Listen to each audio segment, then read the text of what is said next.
From Lobo All-American to NBA first-round draft pick to league standout for 11 seasons with the Houston Rockets, Philadelphia 76ers, and the Sacramento Kings. This is Unfiltered with Kenny Thomas on 95.9 FM and AM 610, the sports animal.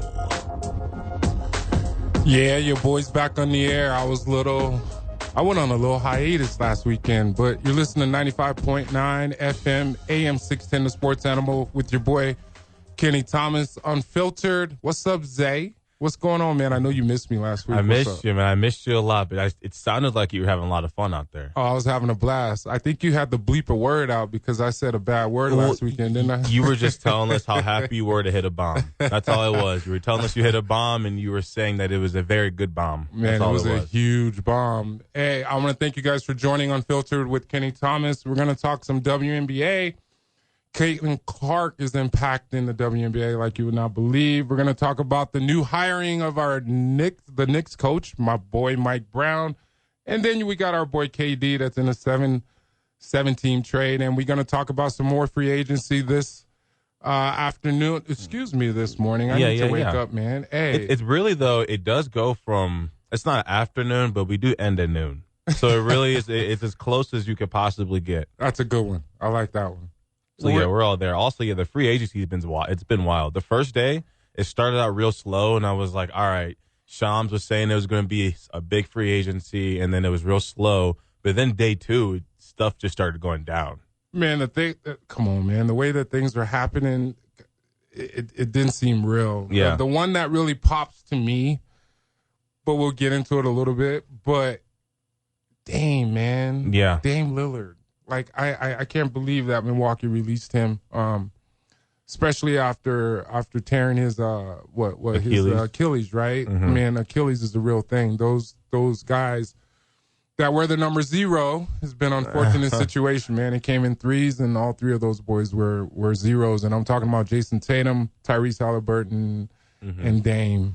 I did think he got done bogus, right? You know, just from as far as the loyalty standpoint goes. But I've heard reports that I'm sure after it's the initial sting, I guess he's kind of happy about it. Which what was with Lillard? Like he's able to go where he wants. You know, he's a free agent, so it might be a slap in the face, but he's like, okay, well, what's next? It can be a slap in the face because let me tell you something: the NBA money is guaranteed. You know what I mean? So I think they got to pay him for the next 5 years or so. Yeah. And then what's nice is like he can get healthy. I don't know if he's going to come back this year, but I'm pretty sure a team will pick him up. Yeah. If they don't, it's going to be very interesting. Yeah. But how was first things first, how was your 4th? Are you big on fireworks or no? Man, there was a lot of boom. Yeah. There was a lot of booming going on, man. Did you see on the news the last couple of days about there was some illegal fireworks that actually went off in a home? And it blew up the home, and then obviously there were some homes that were impacted around it.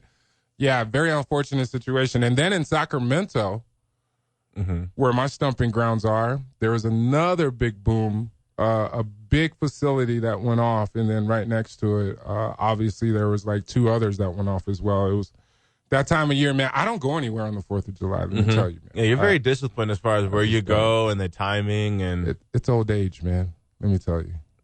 Speaking of old age, you know your boy be a certain age this month. What age is that? 20, 29? Or? See, this is why I love you, man. 29. This is why you're an amazing co-host. You know that, right?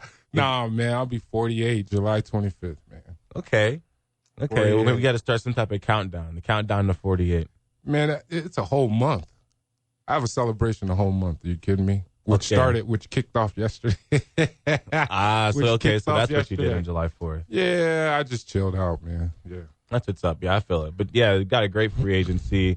On top of that, you mentioned Caitlin Clark. I guess she had some Kobe's that dropped, and those just sold out immediately. I saw those. You get a pair? In our size, they're going to be $1,500. Man, I wear size 15s. I ain't getting a pair. I need a Nike deal.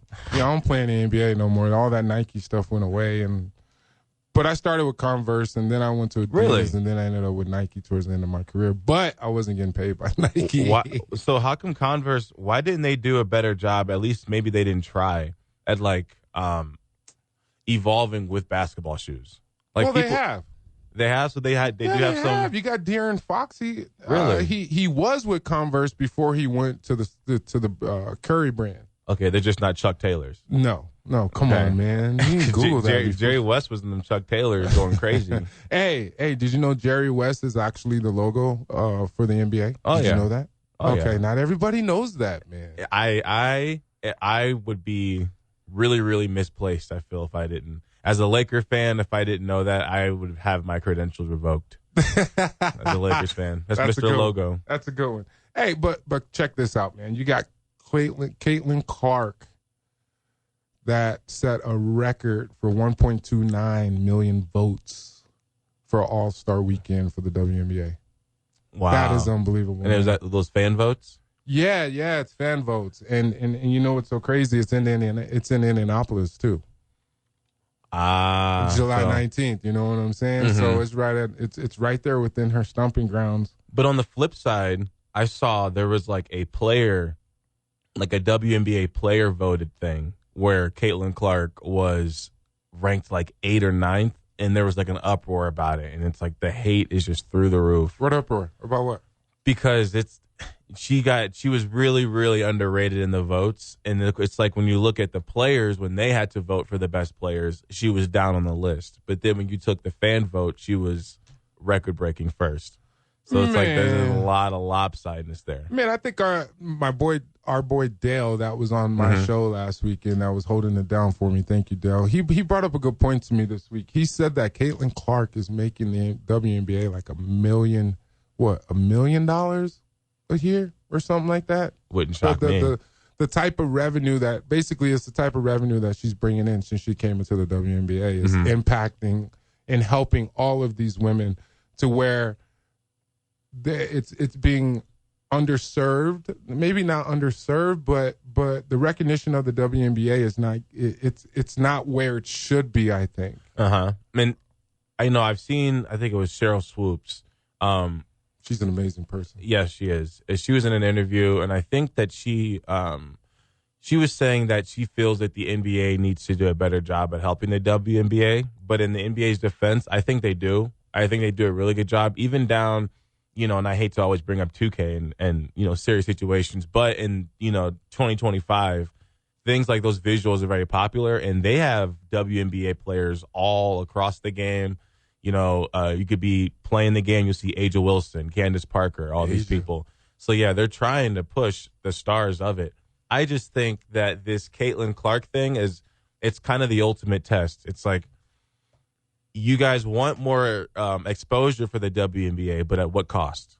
Exactly. It's like, at what cost? Are you cool with Caitlin Clark being the reason? And it seems like 80% of them are not. Because they're jealous?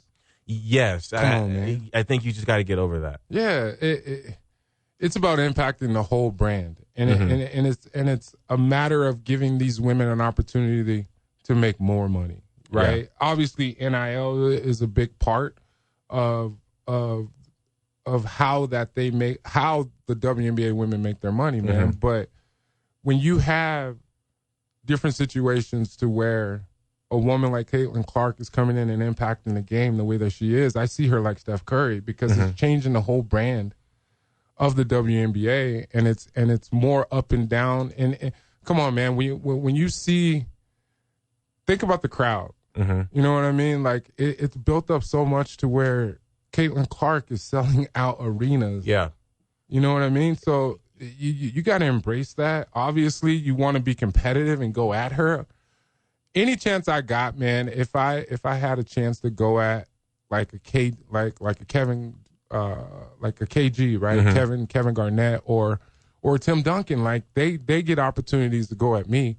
So I need to take advantage of those opportunities because I'm playing against those guys that obviously have big names and big brands. You know what I mean? Yeah, there's another player. I will say now, Paige. I don't know if it's Beckers or Paige Buchers. I think it's Beckers. Paige Beckers.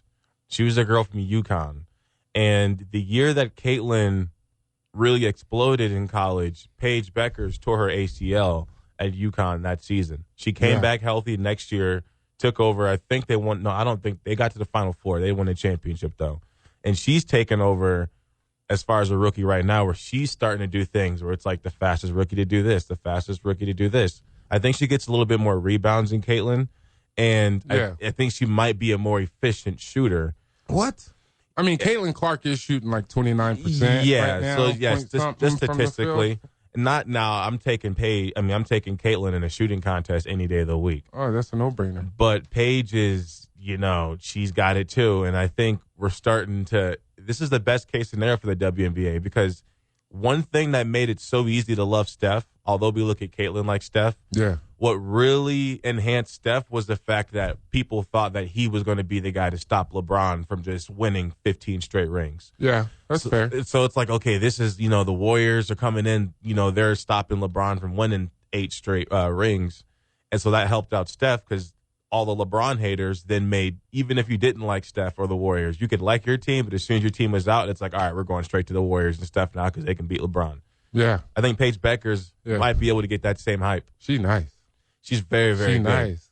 I think she drives to the hoop more than Caitlin. Think about the handles of these two women that we're talking about, right? Like then you put them in a category to where they're being magicians with the ball. So if you're listening to us right now, you want to talk about some WNBA, hey, we're not just talking basketball. We're going to talk about some more stuff, even though your boy over here, everybody thinks I'm going to talk basketball, right? But we're going to talk about multiple different things. If you want to call in, call 505-246-0610 to chop it up with me and my boy Zay. We're going to take a quick break. We'll be right back. We will be talking about some more free agency. KD, 7-team trade deal going to my Rockets. Stay tuned. We'll be right back. 95.9 FM, AM 610, the Sports Animal. You're listening to 95.9 FM and AM 610, the Sports Animal. Unfiltered with your boy Kenny Thomas and Zay back there on the switches doing his thing, man. Hey, it's been unbelievable free agency so far. You got KD, man. Well, let's break this down a little bit because he's going to my Rockets. I think that's a great addition. Yeah. But we're going to break down a little bit more about Dame Lillard, too, as we get into the second segment. But, man, hey, it's a huge – I think it's huge, the fact that KD is going to the Rockets. Obviously, it's going to make them a totally different, impactful team when it comes to being able to score. Losing Jalen Green, I think he was a good, young, explosive player, but he wasn't a dynamic player from behind the perimeter. Being able to knock down shots. And then, man, the fact that they re-signed Fred VanVleet, I think that's unbelievable. So if you're listening and if you kind of agree and if you got an opinion about the Rockets right now or in general when it comes to free agency, call 505-246-0610. So in this trade's been kind of confusing because we heard Durant got traded before and we thought that was just a done deal. Like that was one of the moves we thought, that was confirmed. Which it is, Durant is going to Houston. But I guess like the actual deal and the way it went down wasn't confirmed because you also hear about Dorian Finney-Smith leaving the Lakers. Yeah. And then you hear about all these other moves. But I guess all these are going to kind of come together. So it says here the Atlanta Hawks, the Brooklyn Nets, the Warriors, the Lakers, and the Timberwolves are also involved in trade discussions as part of the trade. The Hawks would send Clint Capella to the Rockets in a sign-in trade. Love it. So getting that back is also huge. And then we got NBA reporter Jake Fisher reported on Thursday that 7 teams have agreed in principle to the trade. NBA correspondent Mark Stein backed up the report as well. The trade will not be official until July 6th, which marks the day that NBA teams can officially sign free agents and make trades official. Yeah. Hey man, I love the re-signing of Jabari Smith Jr. I think that's a huge compliment when it comes to KD. I feel like he's a young player that can come out and score in multiple different ways, especially being able to come downhill.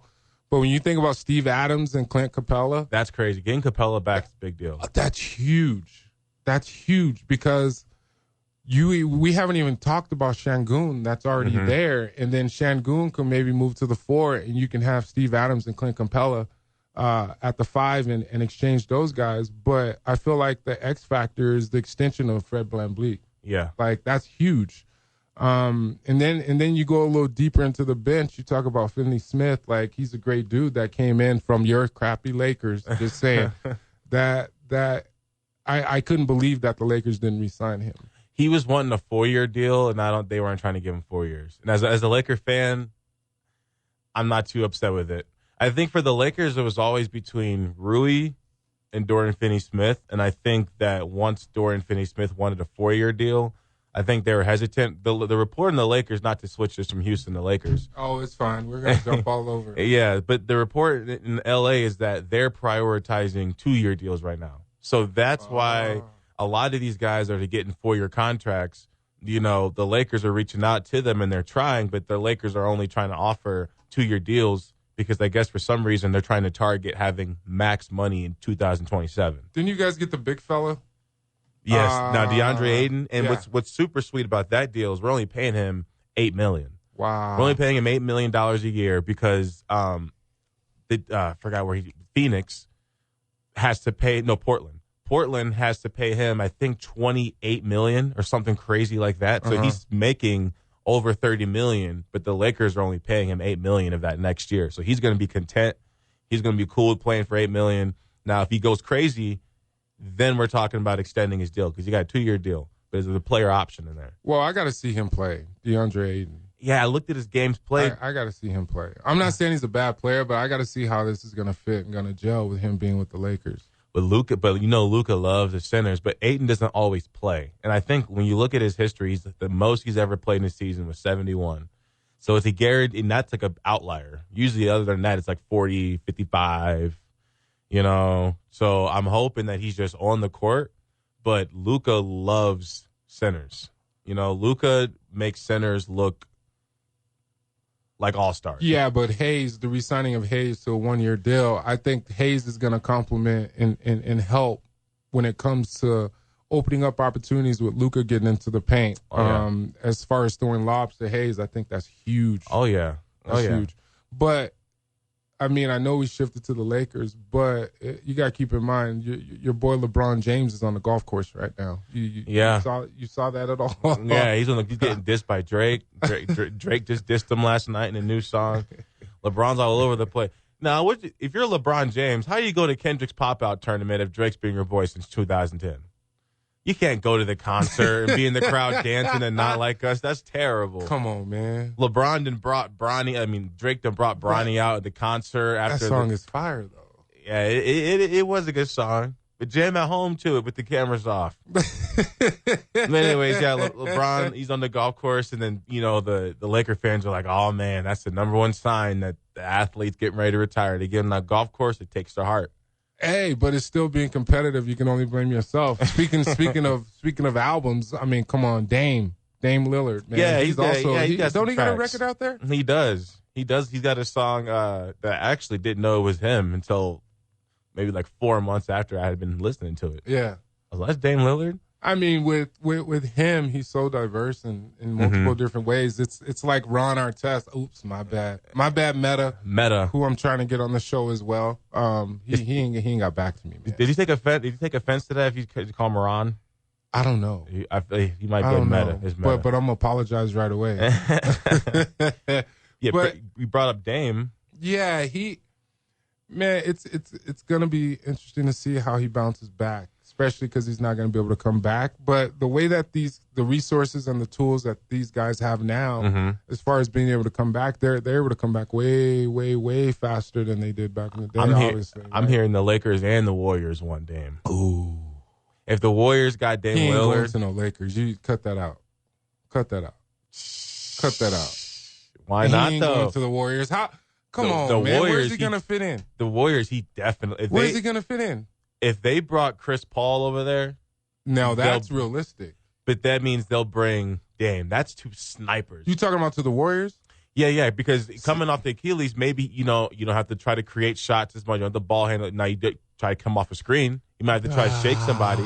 There's only one ball, man. I don't see it. I think Dame could be. I think he could be a good shooting guard. I don't see it. Hey, if you're listening out there, call 505-246-0610 if you want to chop it up about this. You don't think Dame and Steph could work? No, about this stupidity when it comes to what this man is saying, as far as like this working right with this working right now. They would for sure. Here's the thing, Dame, and I meant no disrespect when I said that. No. Dame has always Steph and Dame have always been the two guys when people are like, all right, if there's going to be some guys who can just smack half-court threes consistently, 30-footers, Trae Young put him in there. Doubt.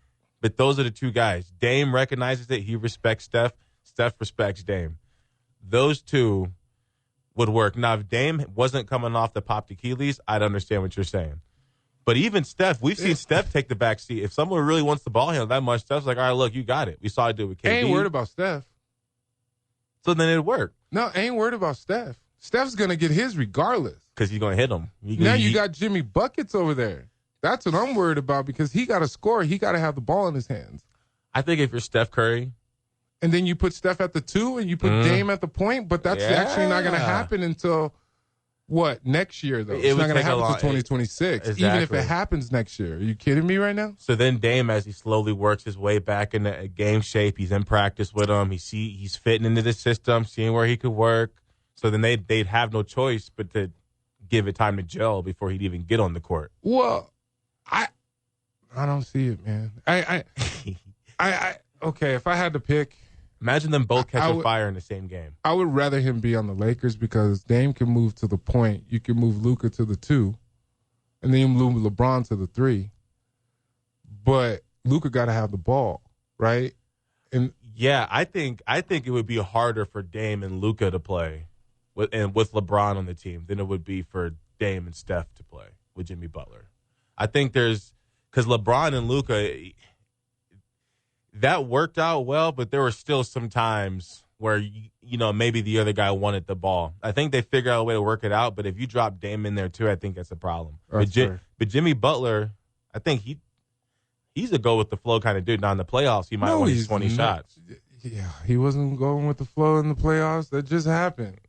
Yeah, at least not in Miami. Yeah, I'm like, Steph went out. They disappeared. You know what I mean? Yeah. But man, it's one of those things when Steph got hurt, that changed the whole dynamic of the playoffs. I'm like, okay, well, yeah, I think the Warriors are done this year. It's also a sleeper is the Bucks getting Miles Turner. Ooh, I think that was a dumb move for Miles Turner to leave. I really do. It hurts the Pacers more than it helps the Bucks. I totally agree. We will be right back. If you have an opinion about Miles Turner and the Pacers, because there was a lot of Pacers fans this year that were pushing for the Pacers. I was an OKC guy, but I thought it was a good finals regardless. Mm-hmm. But we are going to talk about my man Mike Brown getting the Knicks job. We will be right back. You're listening to 95.9 FM and AM 610, the Sports Animal. You're listening to Unfiltered with Kenny Thomas on 95.9 FM and AM 610, the Sports Animal. Me and my boy Zay, we've been chopping it up about the WNBA and some of these different things that are going on in free agency in the NBA. It's going to be a lot of mixed feelings, and people are going to feel some type of way as far as where guys are going. And I am one of those people that feel a certain way about certain things in these trades. I do not agree that Miles Turner should have left the Pacers. I felt like he was a great addition, but this is how it goes. I talked about OKC during the year this year as far as like, hey, would they be a team that would be able to run it back? Once again, it comes down to guys wanting to go get their money, man, which is one of those things to where, like, you would think that with the Miles Turner winning a NBA title, you think that they would want to run it back, but that's obviously not the case. And hey, guys have to move on, and he's going to the Bucks, which is I feel like is gonna be a great addition for him. But I don't think he was the guy that showed up that much in the playoffs anyway. But hey, he did have. I will say for the Pacers, he had some big games, he had some big moments. But I think I would say he had enough to do with the Pacers that if you take him off that team, they don't go to the finals. Yeah. I don't think they go to the finals. And then that's aside from Halliburton, who he won't be there. If you take him off, they probably don't go. So that's a big blow to Indiana. Huge blow. I guess they were expecting to have a down year anyways.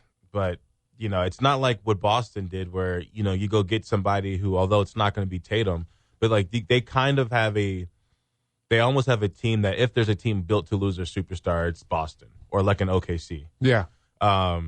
So yeah, it's not the best look. Giannis was not happy with the way that Dame was handled by Milwaukee. So I'm waiting for him to request a trade. I'm surprised it hasn't happened yet. Man, patience is a virtue. Yeah. And he gets Giannis. The nice thing about it is Giannis is going to be able to determine where he goes and how that plays out, right? Yeah. But I think Giannis is still under 1 year. Yeah. One more year under contract. But obviously when a superstar wants out, they want out. But hey, man, we got to switch this over. If you were listening to the show before the break, got to talk about my boy Mike Brown, man. I reached out to him.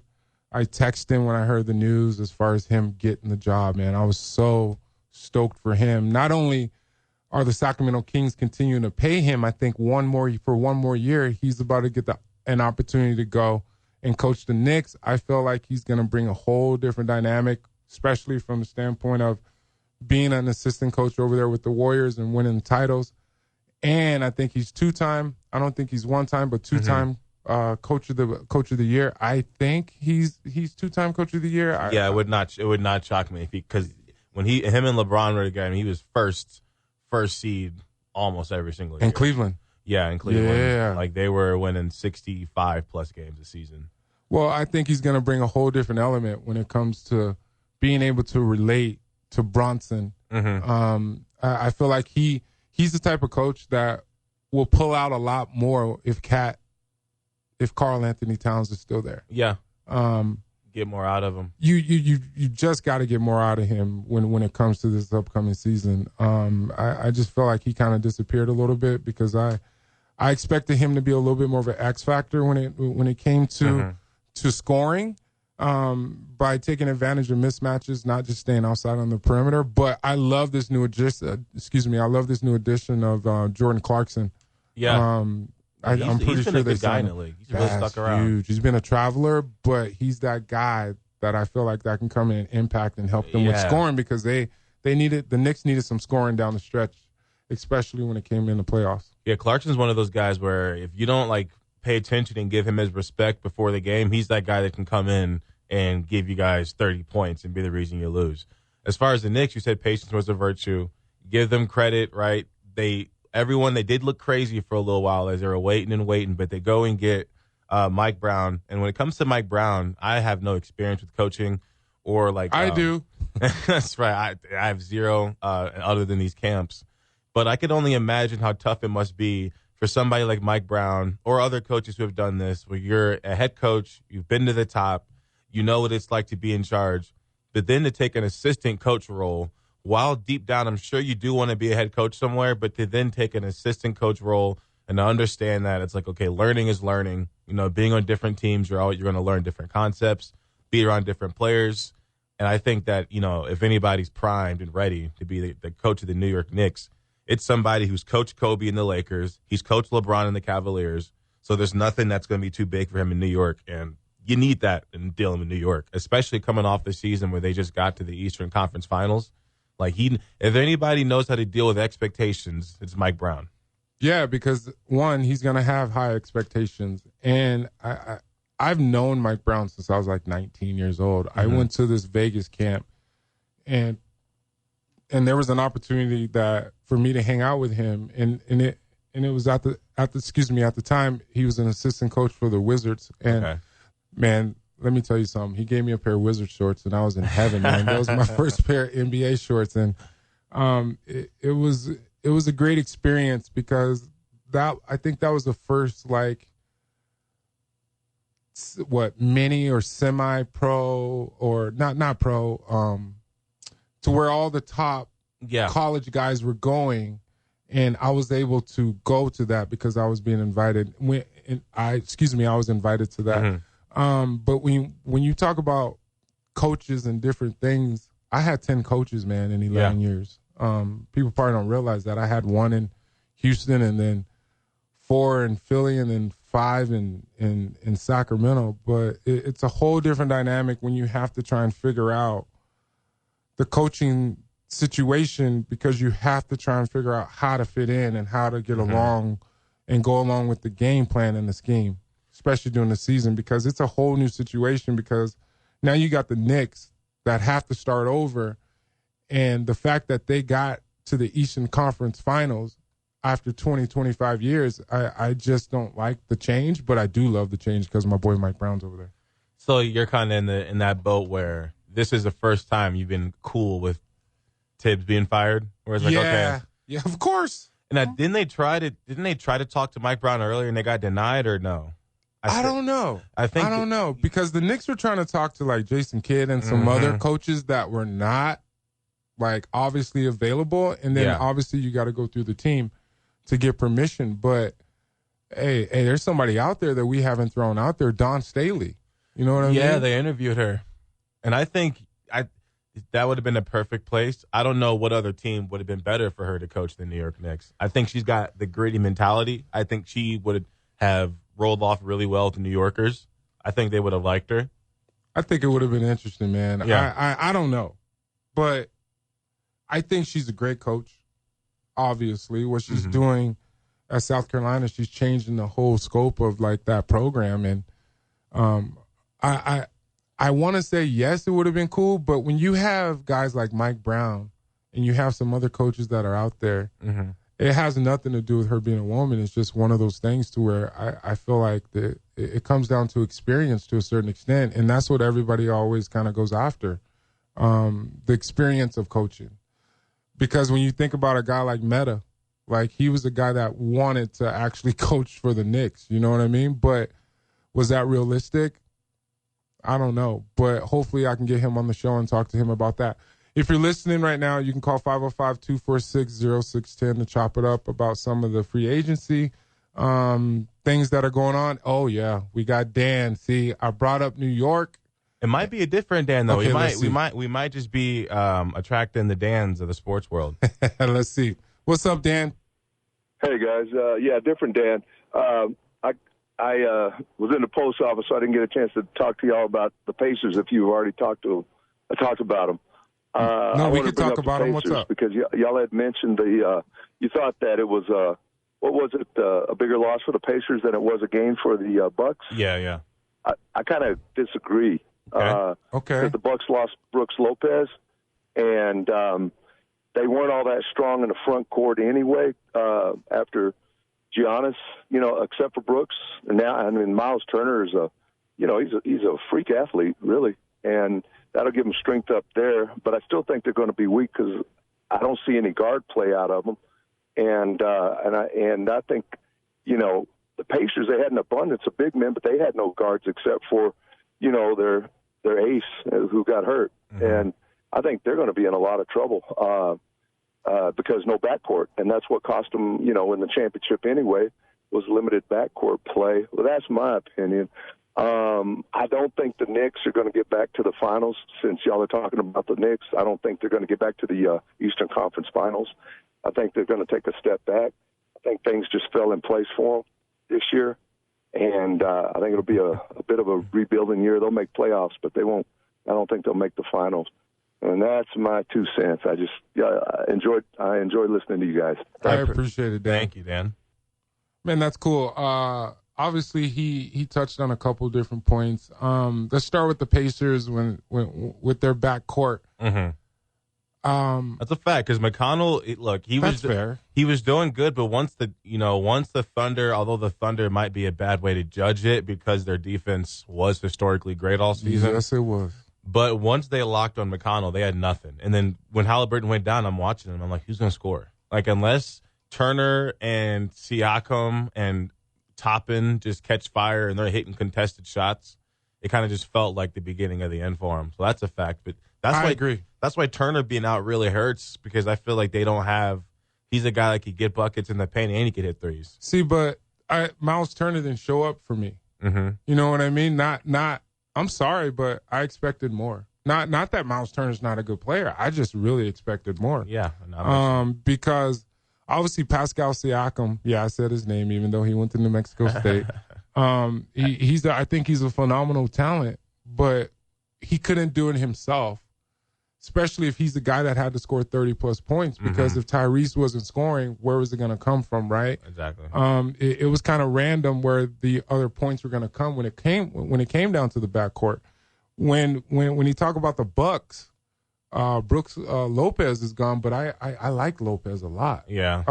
I don't think Miles Turner can come in and fill those shoes like that. Mm-hmm. But definitely different styles of players. That's fair. But they both shoot from the perimeter. Yes, they do both shoot. I think Lopez might be more of like a paint, He's might be both. more. Yeah, he really is. So, but then Turner, he's got the energy. I'm sure he's much younger than Lopez. Dan also said he doesn't think the Knicks are getting back. Thinks they got lucky pretty much. Man, I don't know about that one. I think we need to break that down a little bit more after this break as far as the Knicks. If you have comments as far as the Knicks not getting back to the Eastern Conference Finals, I think it's going to be tough. But I feel like they can possibly go maybe to the second or third round maybe of the Eastern Conference when it comes to the brackets and everything next year with Mike Brown. We're going to take this quick break real quick. If you're listening, you can call us at 505-246-0610. You're listening to 95.9 FM, AM 610, the Sports Center. You're listening to Unfiltered with Kenny Thomas and got my boy Zay back there producing the show. 95.9 FM, AM 610, the Sports Animal.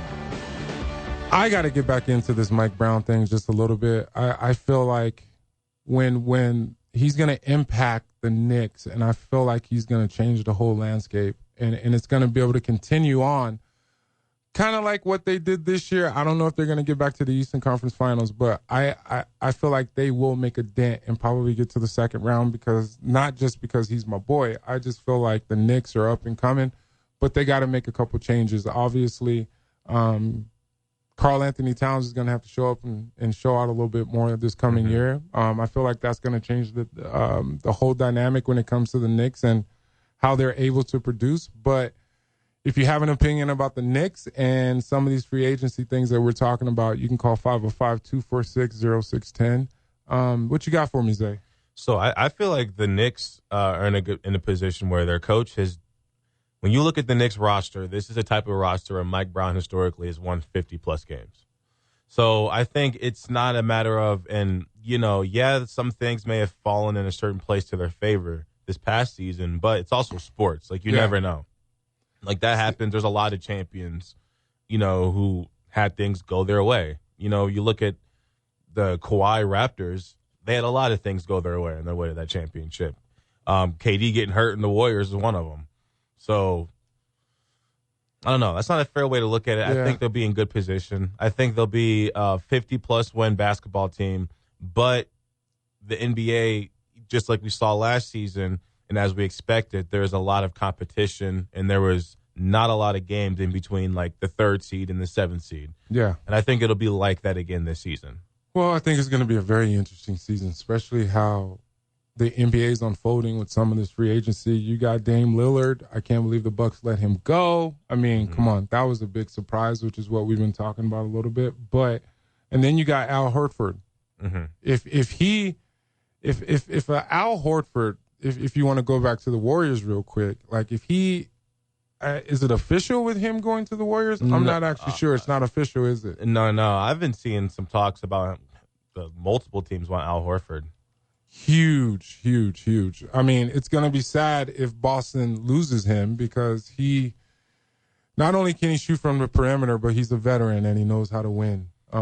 He might be choosing between Lakers and Warriors, it looks like here. See, I would rather see Al Horford with the Warriors. Okay. With the Warriors. I mean, because you got Kuminga. What happened to Kuminga? I know we got Kuminga. Yeah, we got him coming up on the list. So the Warriors are deciding on him. So, I mean, there's some things up in the air with Kuminga. I think whenever he's on the court, he's good. And he's evolved. Yeah, but can he shoot? Better than he could. I feel like he has gotten better from behind the perimeter. But is he a guy that can come in and impact like an Al Horford? No, I don't think so. So for Kuminga, okay, he's a consistent like low 30% shooter from three. See, I mean that's low key not bad. Yeah, he's 15. He was 15 and 4 last year. I feel like he needs to get a little more rebounds. Yeah, I mean he's 6'7", so he's fine. Man, hey, sometimes being 6'7", it don't matter. Yeah, it's determination and heart. Trust me, I was the shortest. what was it back when I signed my big deal with the Sixers? I was the shortest average of double-double. I was in the top 10 with KD and Tim Duncan and all those guys. Mm-hmm. Just saying, I averaged a double-double. See, Kuminga don't got that dog. No, you see. Yeah, maybe that's why the Warriors are deciding on him. That's the problem. That's the problem I got. You know what I mean? Like, where's that dog, right? Mm-hmm. But, hey, a lot of these kids are not built that way anymore. Yeah, let me see what his weight is. You talking about light in the butt. He light in the butt? I think he's definitely lighter than Hey, and just to let you guys know, back episode 2, my boy Zay had the nerve to, like, compare me to Pascal Siakam. Like, we have the same game. I'm like, no. That was him in the basket. That was episode 1. Okay, my bad. But I still would have put him in the basket. Kuminga's 225. See, still put him in the basket, too. Is that heavy for 6'7" basketball? It's kind of up there a little bit, actually. Now I think about it.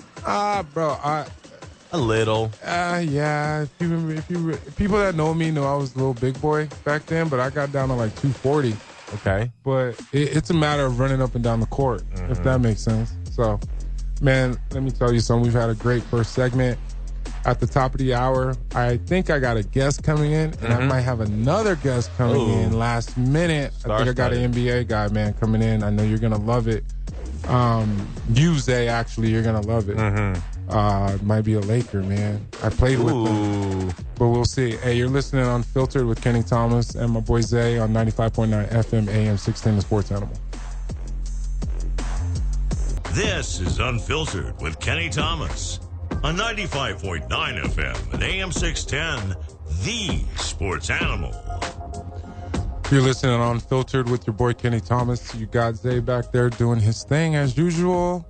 My man. Hey, I got a special guest that's coming on right now. He's an amazing kid. He's an amazing young man. I had the pleasure of kicking it with his father when I was actually playing for the Lobos. Johnny Tapia used to come. Yeah, the man. Johnny Tapia used to come on the floor and hoop with me, man, in the pit. And it was one of those things to where he was like that guy. Seeing him fight in the pit, I've seen it. I've done it. I've actually sparred with the man. He probably let him win so he didn't catch a rib shot.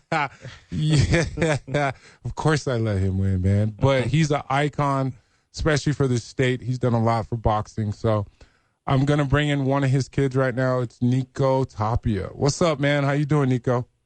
Hey, what's up? Thank you for having me. Man, I appreciate you coming on. It's an honor to be able to call you my friend, my homie. But being able to be around you the last couple of years and seeing your journey has been amazing. I got my boy Zay right here, who's my producer, just to give you a heads up. Zay, you want to say something? Yeah, what's going on, Nicco? I met Nicco when I was working security at the office bar. Yeah, about like a couple months ago. He was in there just chilling.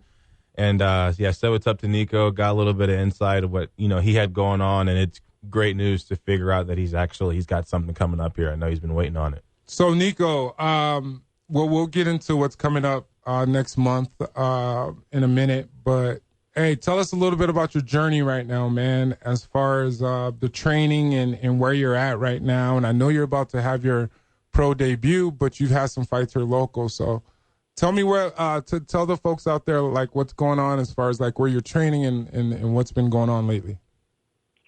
All right, so I'm currently out here in Santa Fe. I'm with my brother, and I've been out here for like a month. We're getting ready for our pro debut, and we've just been working out like 3 times a day. So it's been good. It's been going good. We've both been focused, just training hard and staying focused, Yeah, hey,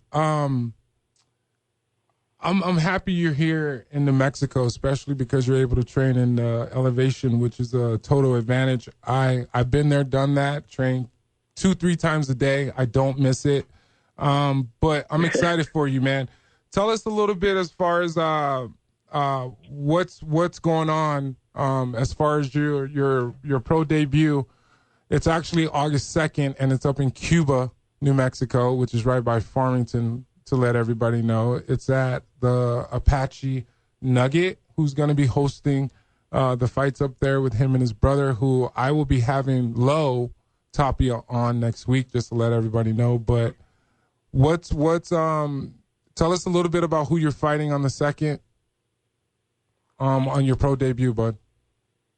Okay, so I think we just found my opponent, but I'm not too sure. See, he don't care. Yeah, not even that important. He don't care. Oh, okay. No, I'm saying you don't care about your opponent, bud. I've seen you in action. He said, okay. Yeah, but we're still trying to figure it out. I know August 2nd isn't the right date. It's somewhere in August, though. Oh, okay. I believe August 22nd, but we are waiting for the contracts to be signed. And me and my brother are just staying ready. Like, the fight is August 2nd, so... Okay, so, Nicco, I know last time, I guess when I met you, we were talking a little bit about, what you had been going through, because I know when you were going through, you and your brother were prepared to fight here in Albuquerque. What was that, maybe a few months ago, or a little longer than a few months? Oh, yeah. Yes. It was like 2 months ago. Yeah, and then I know you said one of the toughest things was like having to stay ready and be training and had to have gone through all that training and then kind of have it be for nothing. And then having to try and stay ready. And that was, like, mentally tough. Now that you actually have the date, how much easier has it gotten? And have you had to, like, jump in weight? Do you have to cut weight? Are you able just to kind of stay the weight you've been walking around at, or what? So after that last fight got canceled, I was ready. I know my brother's ready. Everybody was ready. And we found out, like, fight week. So it sucked, like, having to cut weight, having to just stay disciplined for, that while we did. Yeah. Mm-hmm. But after that, I had got my tonsils removed, so I took like 2 weeks off. And then I just got back into it. I didn't really gain too much weight, so like I was still in shape too. And it just took like 2 weeks to get back to like fight weight and right back into shape.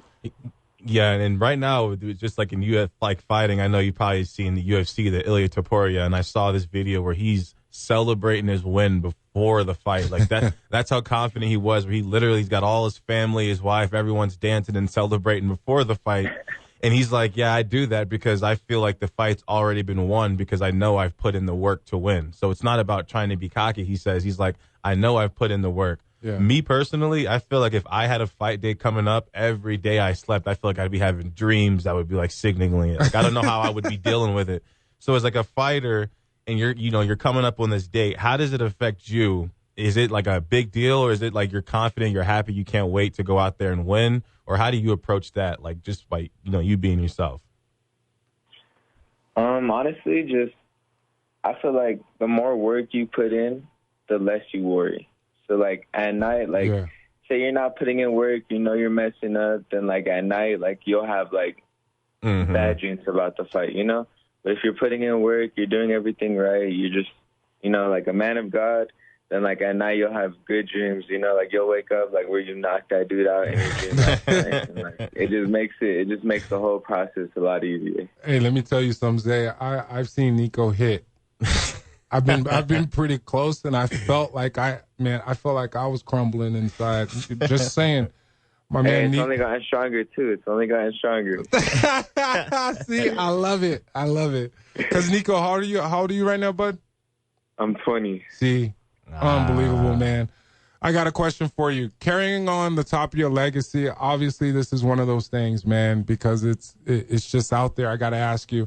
How do you balance honoring your father's legacy and creating your own identity as a fighter?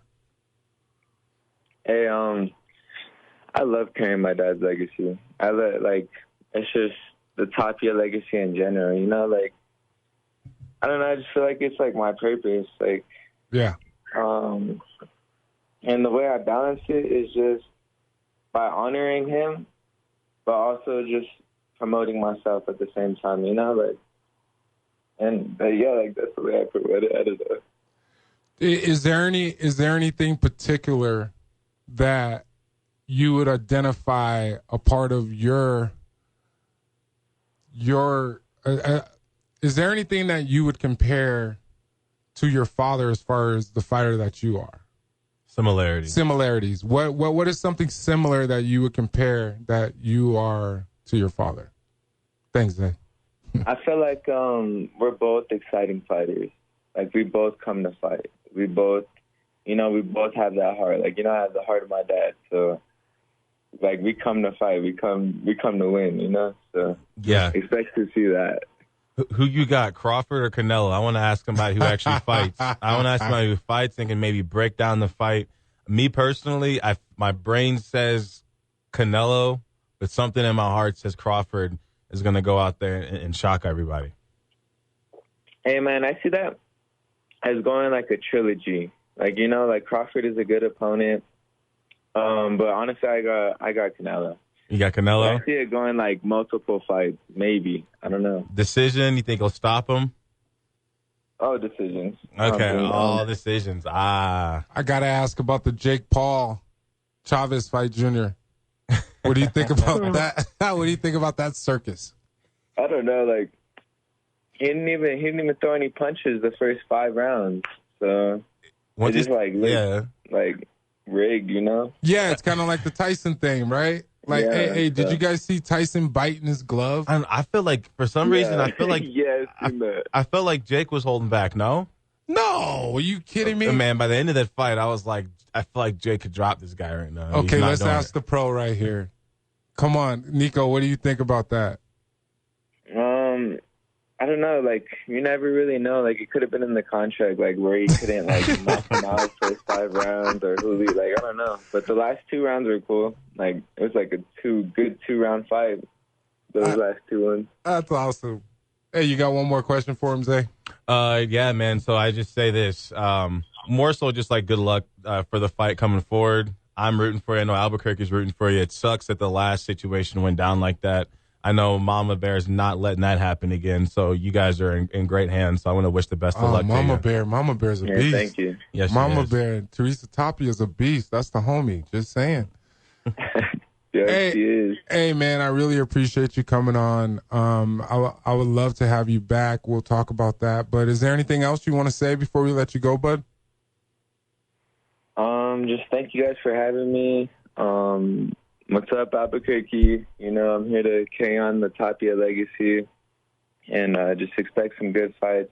Hopefully August 2nd or August 22nd. Hey, August. It's happening in August. Just in August in general. Just be ready. Hey, and if you want to go follow my boy Nicco Tapia, obviously, he'll be posting, and Teresa Tapia will be posting just to solidify that date in August. So, man, thank you for coming in, man. I really appreciate it. Go Team Tapia, and I'm looking forward to seeing you fight in person, man. Yeah, thank you so much. Thanks, bro. He's such a great kid. Yeah, I went smooth. Super smooth. He's such a great kid. And what's even better, not even better, but what's even more amazing is that we're going to have his brother on, Lo Tapia, next week. I've gotten a chance to see Lo fight down at End of the Mountain Gods over the last few years or so. But they're different. They're very dynamic. But I'm excited to see the Tapia name, man, that carries on because their dad has created a whole legacy when it comes to being iconic. Yeah, it was funny because they, I would see them when I was at work. I'd see them kind of a lot. Obviously, Nicco wasn't getting any drinks. They'd be there with Mom, and when they'd be in there chilling, and you're in a bar, so you're expecting things to go down. And I remember just thinking like, there was one day where I had to throw somebody out, and it was right next to their table. And in the back of my head, I was like, if something would have went down, I had no idea I was sitting right next to the Tapia brothers, 2 guys who were getting ready for their debut. And I was like, okay, well, if anything would have went down, hopefully they'd had my back. But yeah, no, they better sit right where they're at. Stay out of it. So just saying, them hands are considered lethal weapons, man. Yeah. Just saying, hey, we're going to take a quick break. If you want to chop it up with me and Zay, 505-246-0610.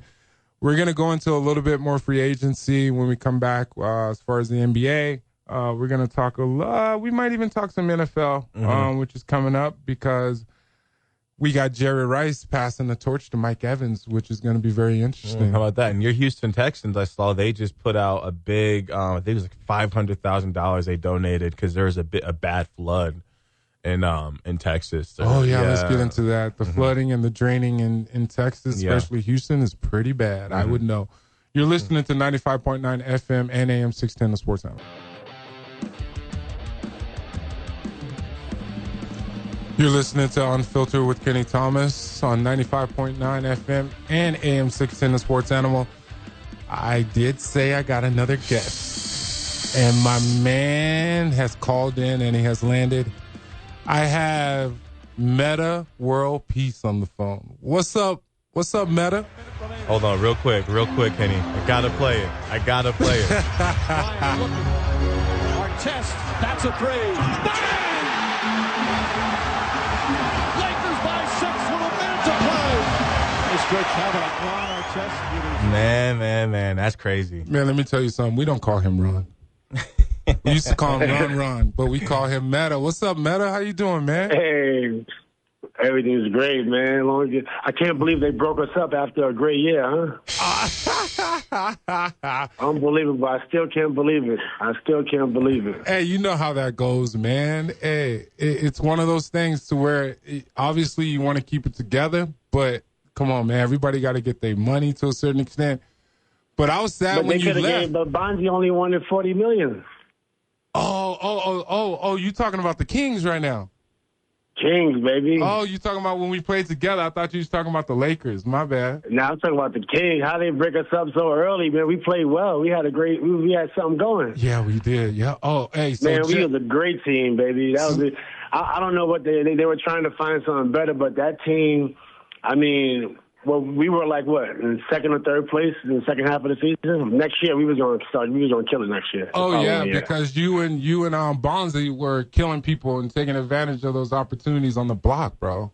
Oh my goodness! We had what a great team, man. But it's good to speak to you, man. Old times, baby. Man, I appreciate you, man. Hey, we got to talk about the Pacers a little bit, especially with you was obviously at the game. I forgot which game you're at, but I know that was nice, bro. Yeah, it was great, man. It was good to be back with support the Pacers. A lot of my friends, that from New York City, they're like, what team are you supporting? And me, I'm like, it's easy for me. I love the Pacers and I love the Knicks. So, and they were like, you can't beat both. And I guess I can. Yeah, I'm doing it right now. See, that's Metta right there. He do whatever the hell he want. Hey, bro. Hey, bro. How serious? I know you were serious, but how persistent were you with trying to get that Knicks job? Yeah, I wanted to get it. I think one of the things is I don't really have an agent. I think that's where I get into a little bit of trouble because I'm trying to do things on my own. So I can coach. A lot of people was like, well, how can Metta coach? I just want to clear the air.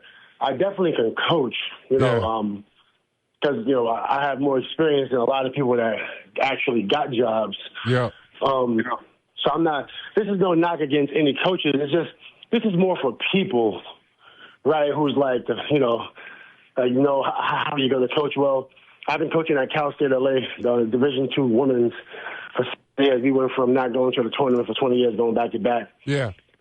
And that's called coaching. I don't know what people thinking I'm not rapping. I'm coaching. People are like, Metta, how are you going to do all this stuff? Well, clipboard, 6 a.m. practice. So that gave me a confidence. I really wanted that head coaching job. But obviously Mike Brown got it, and he's a great coach with a lot of experience. It's been a little bit hard for me to get some experience. Well, I could have had some opportunities to get experience, but at the time I wasn't ready to coach. Yeah. When I retired, I wanted to take a break. So sometimes that could have worked against me. But I'm still pursuing a coaching opportunity whenever it's available. Got you. So Metta, Zay here, throwing it back to 2009, right? I got a question. So in nowadays NBA, you see a lot of people. I'm sure this has always happened. You've got some guys where they take initiative to be the enforcer of a basketball team, and they kind of make that their role. With you, it didn't seem like you were playing a role. It seemed like that was just your approach to the game, and that's how you were playing basketball in a hard way. Take it to 2009 when you and my favorite player, Kobe, got into that duel when you were on the Rockets and he was on the Lakers. Was that one of those things where pregame or even beforehand when you're looking at the scouting report, do you look at it and you're like, yeah, I'm going to go get in his head? Or was it just the course of the game and that happened naturally? Oh, yeah. I can't wait for him to answer this because he used to mind F. As a big Kobe fan, it was you and Tony Allen that I was worried. And I was like, he might go 6 for 25 tonight. Like this might be one of those nights where I'm sleeping a little rough. Yeah, I know. Well, I'm never trying to get in nobody's head. I never took that approach. I took the approach that I'm going to try to shut somebody down. Right? That's the same thing, Ron. That's the same thing, though, bro. Well, I'm not intentionally trying to get in nobody's head. You know, I'm trying. That might get into their head, but I'm going into it like I'm trying to shut it down. I had some really good success over the years. You know, you're not going to win every battle, even against top 10 GOAT conversational players. You know, even some players like I even have problems every now and then with like Aaron or follow every now and then. You know, you can't. You're not going to win every battle, but for the most part, like I tried to shut people down, and sometimes I would win. Like we had great games, you know, against Kobe in Sacramento, and he had a lot of great games. You know, we had a few, we had a handful. But yeah, I went into it knowing that I'm going to dominate somebody, and it just don't always work out like that. Hey, so Ron, when you used to go at Kobe when we played together in Sacramento, your mindset was what? Because right after that, you went and played and won a championship. Right. So you mean like after what? No. Okay. So what I'm asking you is, what was your mindset when you were going up against Kobe when we used to play against the Lakers? Because you used to go at him. You know what I mean? Yeah, definitely. I wanted to win. I wanted to try to win a title there. I thought we could have, honestly. But even when you look at the game to get us into the playoffs, because you know when we got there, when we was a group, we were like almost in last place. So when you look at that season, we almost beat the Spurs actually too, man. We got hurt. So my mindset was always winning the title. I don't care who we playing against, and I don't care what team we have. And so, you know, when they broke that team up, because I guess they were trying to, you know, rebuild or whatever, my mindset didn't change. I mean, I played very well in Sacramento. We just wasn't going to the playoffs. But then I think when I got to Houston, you know, I was also playing well, but if you notice that Houston, that Houston season I had, in the beginning, I was on the bench. Oh, yeah. You know, I was on the bench, and I didn't really agree with it, but, you know, I accepted it. And then when Tracy got hurt is when I got off the bench. And I showed what I could do. I don't think I'm as talented as Tracy, but I did show that I can help lead a team. I think I was a good number two in my prime. Oh yeah, number one, a really good number two. Let me tell you, bro, you were number one in my eyes. Yeah, Metta, I sent Kenny. I watched you in Gil's Arena talking about T-Mac and the Kobe, and I sent that over to Kenny, and I was like, I remember Kobe saying that T-Mac was on his level, but I told him, I was like, I feel like people just, you know, they forget about Kobe's defense, and then Kenny was like, man, Metta was the one that was up there. Oh, yeah. And Ron, I was scared of you. You crazy. You ain't scared nobody. Me and Kenny had so many moments in practice. Yeah, we did. The last person that's scared of anybody. Yeah, we did. I'm like, Ron, you ain't about to punk me, man. I'm sorry, bro. I love you. And I know you're having a moment, but we could calm this down, my brother. Oh man, what some great time! I miss those. I miss the practices more than anything. Like people always ask me what I miss. Yeah, it's the practice, man. Like just getting there, and because you can go grind, you can go as hard as you want. You don't got to worry about nothing. I miss the practices, and then me and you was going back at it, back and forth. We had some tough battles actually in practice. Yeah, we did. When I was able to practice. Just kidding. Yeah. Just kidding. All right, so Metta, so 2010. All right, so Game 7, going into the fourth quarter, Lakers are down. I'm at home. I was probably 12 at the time. I'm sitting there, stomach's in a knot. I can't eat dinner. I can't drink. I'm tripping at home. What was it like in the Lakers huddle? Because it was a different team in the fourth quarter. And also for you, because when you caught the ball for that shot that I played at the beginning of the segment, you didn't hesitate at all. And I know there were some games where you'd catch it, and I feel like because the crowd's like screaming in your ear, there may have been some times where you're like, am I going to shoot this? I might not. But that time you were like, no, I'm shooting it. And it was in a super clutch moment that you were like, no, I'm shooting this thing. Yeah. Well, what happened was I always been a go-to guy. Oh, yeah. That's what people don't understand. Like, I've always – if you watch the Sacramento series, when we played against the Spurs, you'll see at the end where I was, they went to me 3 times in a row, and I went to the basket, and scored, actually, everything, So in that series, when you get traded for, or go signed to the Lakers, then, Kobe's the guy, right? Then you got Powell. Mm-hmm. Powell's also the guy. So sometimes you got to shoot, but then sometimes if Powell or Kobe, maybe Powell didn't touch the ball, right, in a long time. So Kobe might want the ball, but I gotta get Powell involved now. So I'm not even thinking about my shot. And then I gotta get Andrew the ball. Mm-hmm. And then Bynum's not touching the ball.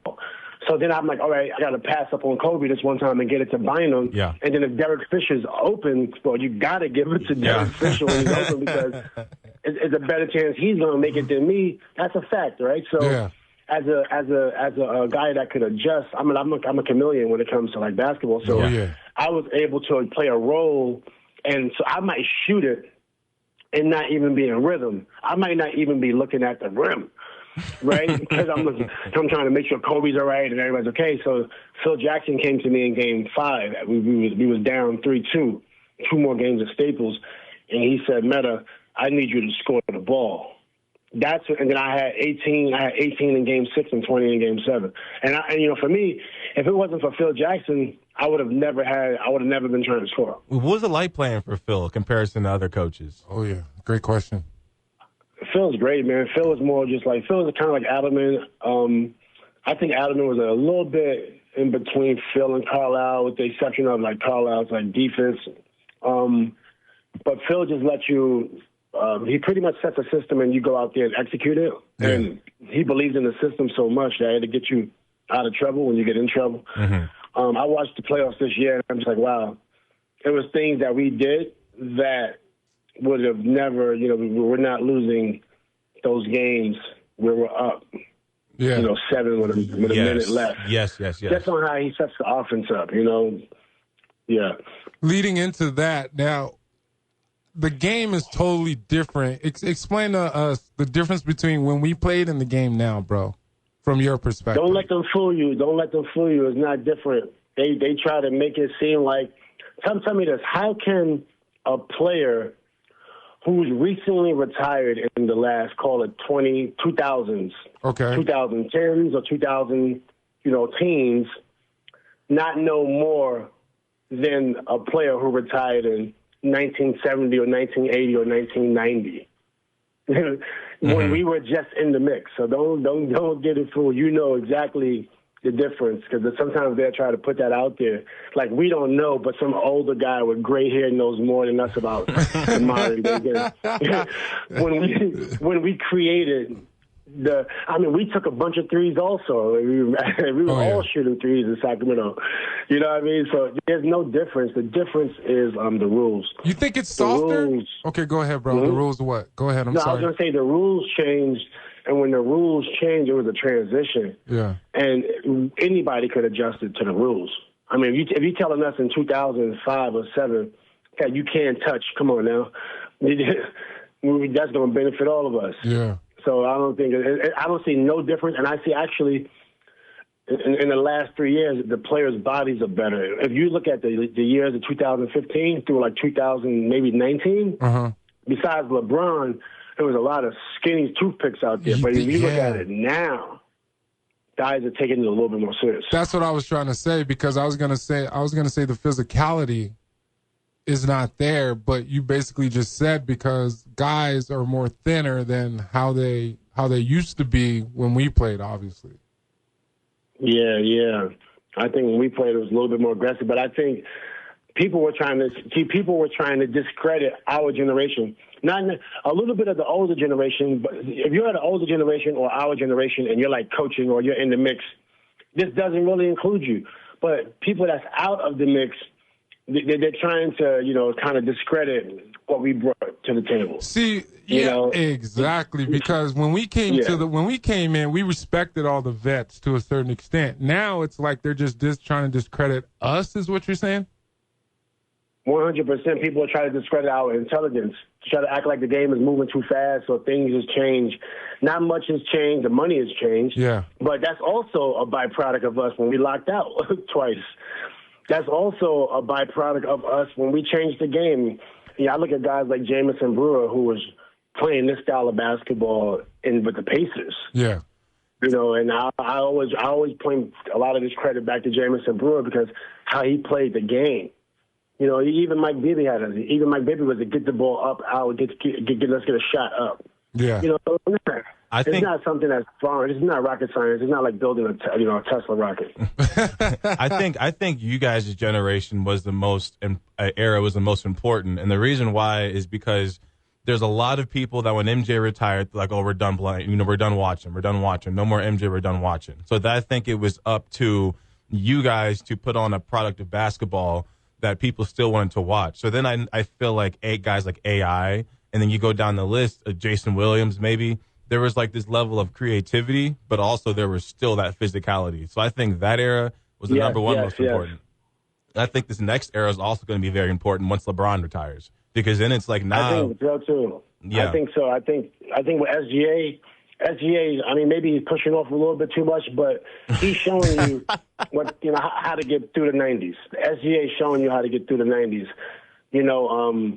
With that post-up game. Who else was in the playoff? Even Halliburton got a mid-range. If you notice, his mid-range got better. Yeah. I'm just really proud of these players because as we retire, your first year in retirement, you're like, I still want to play. You still got the competitive juice. If you see a player, you're like, you know what, I can get that spot. But when you're like 10 years retired, you become more of a fan, right? And it's like, guys, don't listen to these people, these trainers talking about this is the new way. It proved that the ratings, they say it was down, but the playoffs was up. 2 small market cities, ratings were incredible. And it went back to the old school. So, you can't discredit how the Knicks played or how Jordan got through the Pistons. You can't just skip that whole process and become great, which they did. So there's going to be a lot of great players who never had to go through the trenches. Because over the last 5 years, there was no trenches.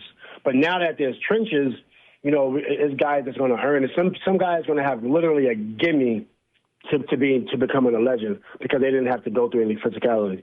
Wow, that last part was huge. Yeah, that's the fact. They didn't have to go through physicality to become a legend. They just made it through 5 years. They was able to skate. That's why I hate comparing percentages and stuff, because the people be quick to pull up, say Kobe's percentages. Like a lot of those games, he may have a broken finger.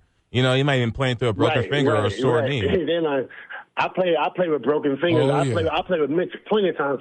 I played in the Spurs series with a broken thumb. Ligament, with a torn ligament. I remember that. And I shouldn't even been playing, but so the percentages I never, in the 90s, 2000s, we never based our game on percentages. Not comparing it to today's day.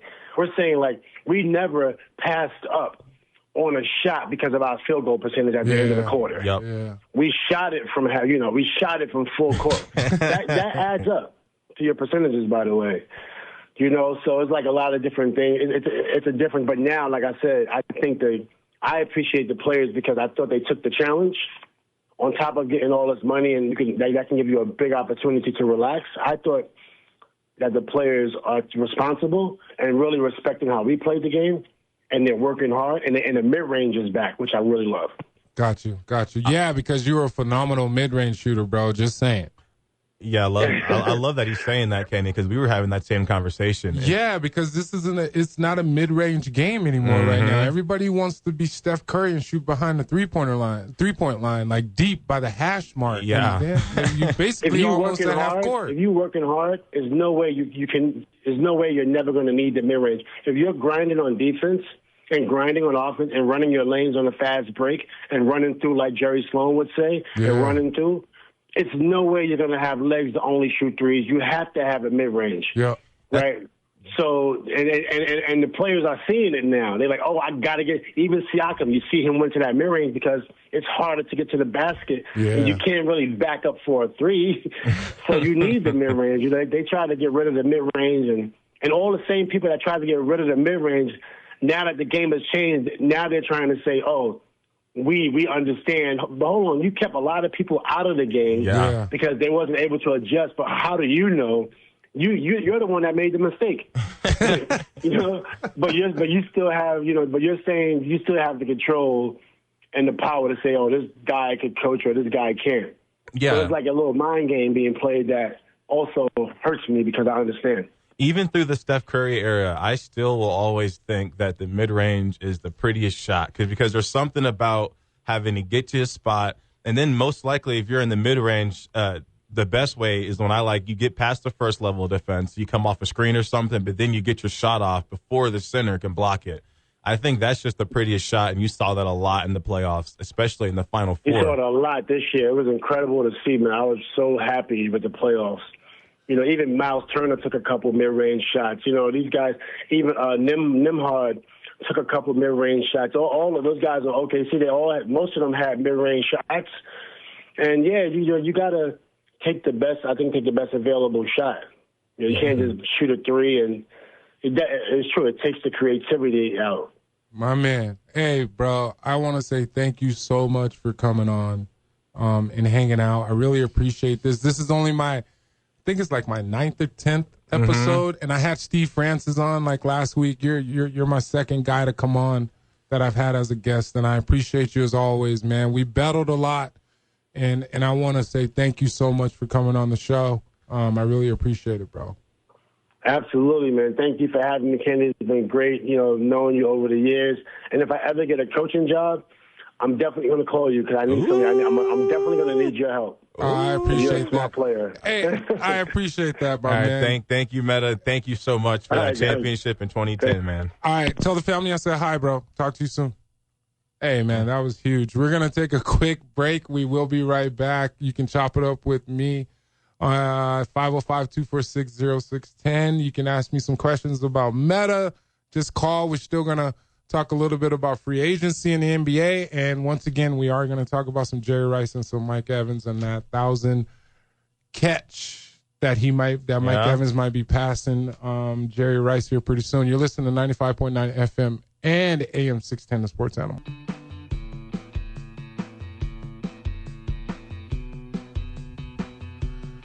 You're listening to Unfiltered with Kenny Thomas. This is the last segment before we get to the top of the hour. Man, it goes by so quick when you're having fun.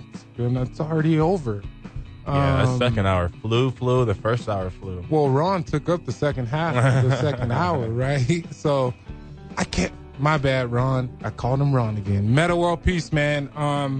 Thank you for calling in. And Nicco Tapia, thank you for calling in. I'm looking forward to seeing Nicco fight sometime in August. I think it's around the 2nd. He thinks it might be around the 20th or so. But hopefully he can get that contract done for between him and his brother. It's going to be up in Cuba, New Mexico, which is about 15 minutes from Farmington at the Apache Nugget. It's a nice little spot up there. They're looking at developing and bringing in a hotel and a golf course, and they're looking at bringing in and doing some stuff with your boy right here. Hopefully I can get my contract done up there. So, it was great having Ron on, man. And I know you're a big Laker guy, but once again, I'm just getting started, man. Yeah, that was crazy. I'll tell you what this is going to definitely do is I'm going to have to practice the ability to not get starstruck, right? Got to do my job, right? But I'm also in the position where 13-year-old me's going crazy, was going crazy, especially when I picked up the phone because I just thought it maybe was a caller, calling in to give an opinion. And then, this is Metta World Peace. I told you he was calling. Yeah, and as I told him and sent it to you, I was just watching him like for a whole 30 minutes on Gil's Arena. So I'm listening it's just 100% him. That's definitely Metta. Yeah, I'm gonna get him back on as we get going a little later. But yeah, you know me, I'm gonna ask my Kobe question. That was a given. But yeah, He right away started talking about how we were balling in Sacramento. And, Yeah. man, I used to love him I used to love watching him play. He was a beast, especially when he took advantage of mismatches.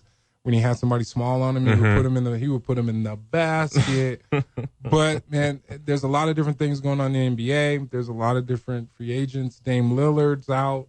You got Miles Turner going to the Bucks now. You got Kuminga, don't know what's going on, and you got the big Al Horford that might be leaving the Boston Celtics, right? There's a lot of different things. Might be joining DeAndre Ayton over there in Los Angeles, where Ayton's new home is. See, here you go talking about the Lakers again. But yeah, I think DeAndre Ayton, he's a good pickup. And he can shoot the ball. He has a nice little mid-range shot for a big man. So I feel like he's going to be a great addition to the Lakers. Yeah. But there's some other additions. You got Jordan Clarkson going to play with my boy Mike Brown right now in New York. I think it's going to be interesting to see how that unfolds as far as Jordan Clarkson, if he's coming off the bench. Obviously, everybody knows him as a guy that's coming off the bench. And I don't know, man. Might need to start him to get some points. But yeah, and we got Jonas Valanciunas. I guess he's actually planning, or he's considering leaving the league to go play in the EuroLeague. See, now that's where you think of Russell Westbrook. Yeah. There were some things out there about him going overseas to play, but you got the Sacramento Kings that are interested in him right now, which I don't see how that's going to fit. But, yeah, there's a lot of different things going on over there with my Kings right now. 13, I will say this. If a European team was offering more money than an NBA team is offering, then there's really time to sit there and reconsider. Yeah. Because the money's higher, always consider. To a certain extent, yeah. I wanted to go overseas, I just didn't get the chance. Yeah. Really? Yeah. I was I feel like if you're done with the NBA, I feel like there's like a gap where you can still go dominate. I should have. I regret it. Okay. But yeah, man, I played 11 years, even though I didn't play the last couple of years, but I was still getting paid. Man. You know what I mean? Oh, yeah. It's been a great show. I want to thank you guys for listening to Unfiltered with Kenny Thomas and my boy Zay back there doing his thing. Hey, we got to change up this music. I don't like the music, but thank you for listening to 95.9 FM and AM 610, The Sports Animal.